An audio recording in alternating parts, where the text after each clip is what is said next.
Deuteronomy chapter 30 verse 16. Atong basahon. Hallelujah, thank you Jesus. Deuteronomy chapter 30 verse 31.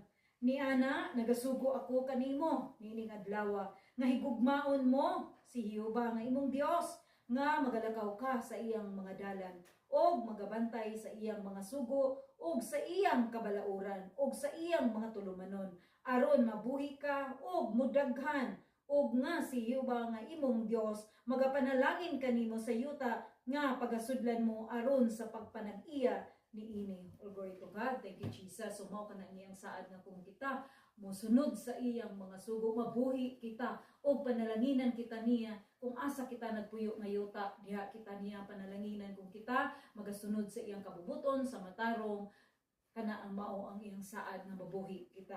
Hallelujah. Ingon sa Dios kung kita dili mo sunod kaniya. Deuteronomy chapter 30 verse 17. Atong basahon.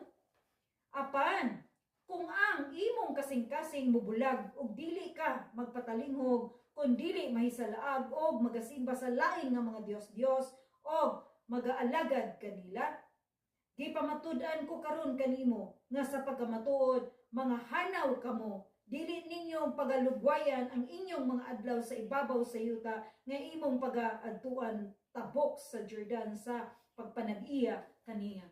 Busa mao kana kung dili kita magsunod kaniya mga hanaw kita. Busa nga mosunod kita o dili kita mosimba sa lain nga mga Dios kay usa lang ang Dios.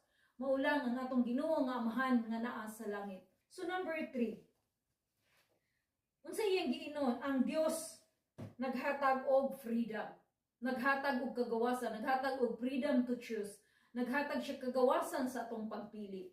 Apan siya mag-uol kung kita maghimo og dautan. Pero nihatagan ta niya kung unsang atong kalipay pagsunod sa dautan, iya kitang kitaghaan sa atong freedom, sa atong kagawasan.